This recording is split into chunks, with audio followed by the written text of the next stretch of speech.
Java 20 fue publicado el 21 de marzo de 2023. A diferencia de otras versiones, creo que es la primera vez que no hay características nuevas, solo previews e incubators. Por supuesto que, como en toda versión, hay nuevas clases, métodos, correcciones de errores y más, pero normalmente solo nos enfocamos en las nuevas características. Digamos entonces que en Java 20 tienes la oportunidad de familiarizarte con lo que vendrá en la siguiente versión. Y comencemos con una nueva versión Incubator del API de vectores. Recordemos que este API busca hacer que Java aproveche las instrucciones SIMD del procesador, es decir, una instrucción, múltiples datos. Ya te he hablado de este API en las revisiones del Java 17 y posterior, así que creo que no hay mucho más que agregar por el momento. No hay cambios al API que se presentó en Java 19, y esta implementación solo contiene corrección de errores y mejoras en el rendimiento. Continuamos con Scoped Values. Los programas grandes en Java suelen utilizar información que se comparte entre sus diferentes componentes. Una forma de compartir esta información es por medio de argumentos, pero puede no ser la mejor manera. Te voy a mostrar un ejemplo del que me acuerdo mucho. Vamos a suponer que contamos con un proceso que hace uso de la base de datos. El proceso es realizado por un objeto, así que al respectivo método le pasamos la conexión.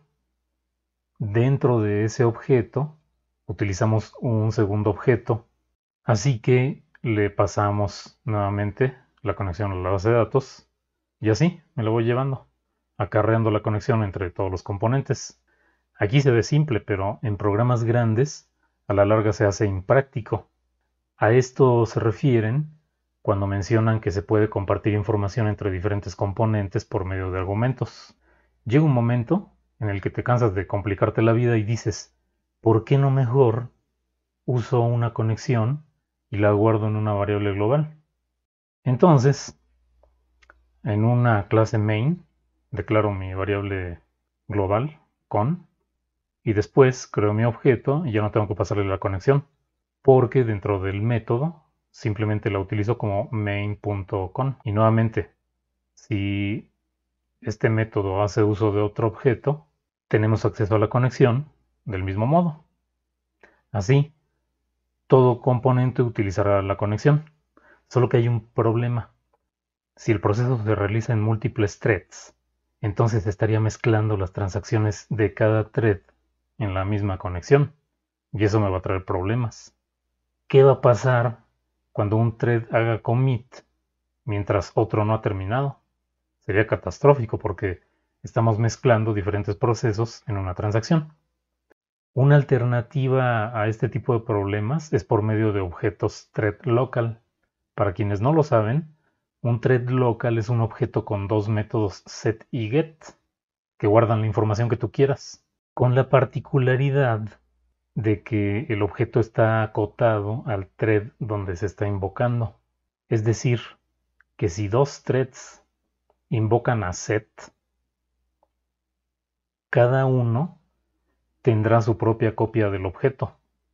Regresando al problema, si lo haces de esta manera, entonces tendrías que cada thread trabajaría con su propia conexión y por lo tanto su propia transacción.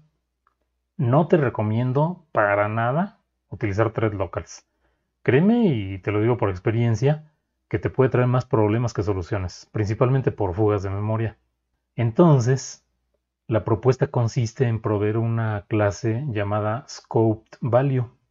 El modo de uso es que primero declaras una instancia de Scoped Value y después en algún método invocas al método where, donde se pasa el objeto, un valor y una expresión lambda.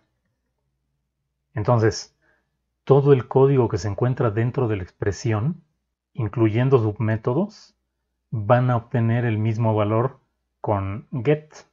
Cuando se termina la expresión lambda, el scoped value se borra. Scope value no cuenta con un método set, de tal manera que puedes tener la seguridad de que nadie por accidente va a modificar su contenido, cosa que no sucede con un thread local, donde cualquiera puede usar set en cualquier momento. Otra ventaja sobre thread local es que al estar limitado por un bloque de código, no corres el riesgo de que se te olvide limpiar el valor del thread local, que es lo que provoca problemas. También es posible redefinir el valor de un scoped value recursivamente, de tal manera que te puedes encontrar dentro del contexto de un scoped value, crear un subcontexto asignándole otro valor, y cuando este termina, el valor original se mantiene. En otras palabras, aunque no hay un método set, es posible cambiar su valor con la diferencia de que es más seguro, porque tiene que hacerse de una manera formal y recursiva. Y cuando la subexpresión lambda termina, se restaura el valor original. En resumidas palabras, este es su funcionamiento. Si tú lees la especificación y luego la documentación de Java 20, probablemente te encuentres diferentes conceptos. Es normal, porque es una característica incubada, pero ya nos podemos dar una buena idea de lo que se trata. Los patrones de registro tienen en Java 20 una nueva versión preview. Ya te hablé en Java 19 de qué se tratan los patrones de registro. Lo nuevo en esta versión es soporte para deducir argumentos de tipo en records con genéricos, soporte para patrones en un for mejorado y eliminar soporte para patrones de registros con nombre. En el primer caso, mira este ejemplo.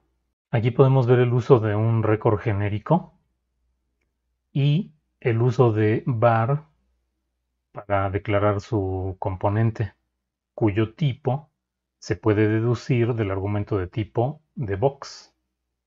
En este otro ejemplo, el parámetro de tipo se puede omitir en el patrón porque puede ser deducido. Hay más variantes y detalles en esta especificación que puedes leer en la documentación oficial si estás interesado en probar o trabajar con características en desarrollo. Con respecto al for mejorado, ahora se puede aplicar un patrón de registros. En este ejemplo, el patrón se aplica a cada elemento del arreglo de una manera intuitiva. Y lo tercero, ¿qué significa eliminar el soporte para patrones de registros con nombre? Esto no está muy bien documentado, solo lo vi mencionado. Así que me puse a investigar y, a riesgo de haber malinterpretado la especificación, se refiere a lo siguiente. Lo puedes hacer con JShell. Primero corremos JShell de Java 19. Entonces, record point int x, int y. Y ahí ya declaré el record. Ahora, object o es igual a new point 10,20. Y checa esto. CO instance of point int a, int b. B. Entonces, system.out.println x es igual a más a más coma y igual a más b más coma b igual a más b. Y funciona. La variable b es un patrón de registro con nombre, porque estoy diciendo que si o es una instancia de point, entonces b será la referencia de o convertida a point. Lo de int a, int b lo hice para que se vea que no tienes que poner x y y tal como está definido en el record. Ahora vamos a hacer lo mismo con Java 20.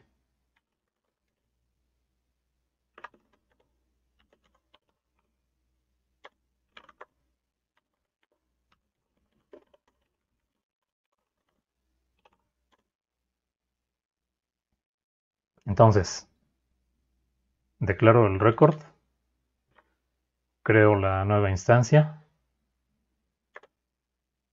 y le pongo la condición if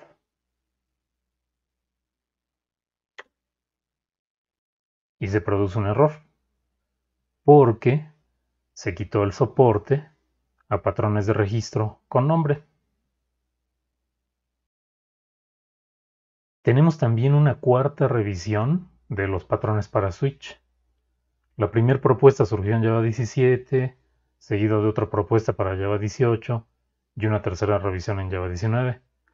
Los cambios principales en esta revisión son los siguientes.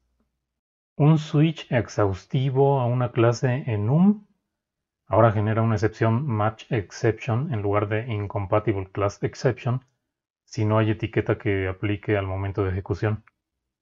Esto es solo una formalidad del lenguaje. Por ejemplo, tenemos un record con una definición del componente i que siempre producirá un error.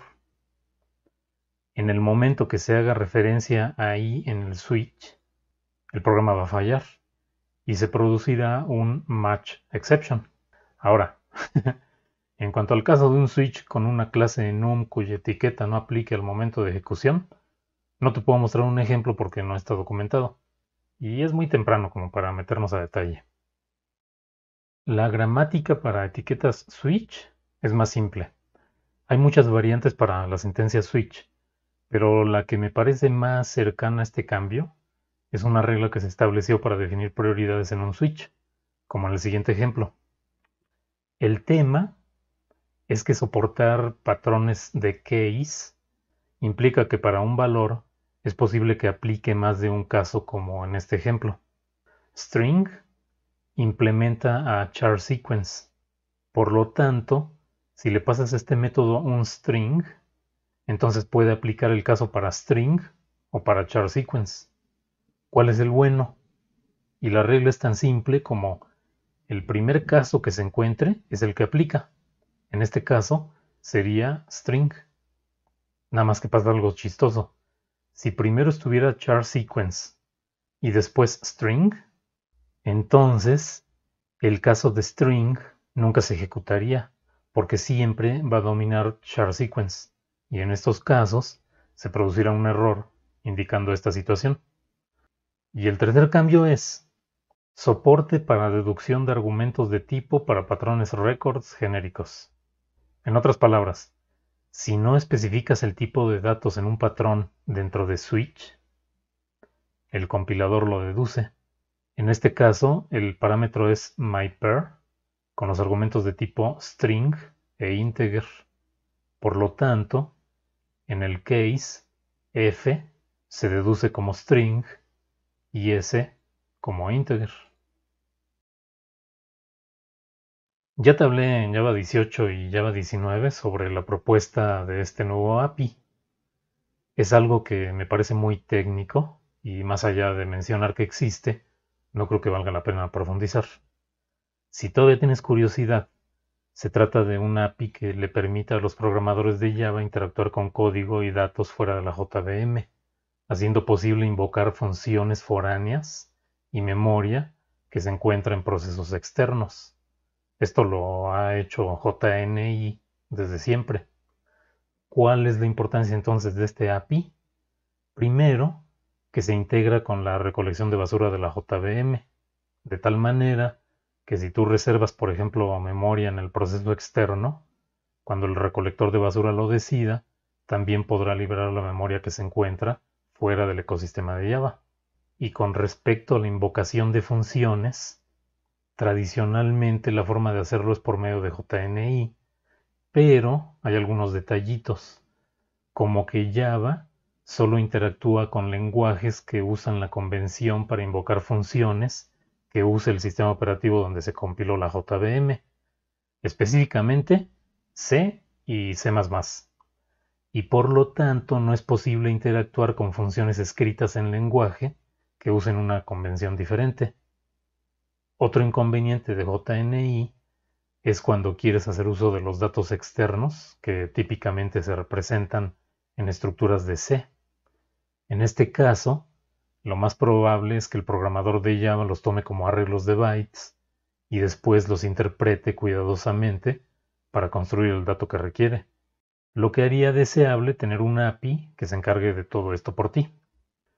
Otro inconveniente de JNI es cuando quieres hacer uso de los datos externos que típicamente se representan en estructuras de C.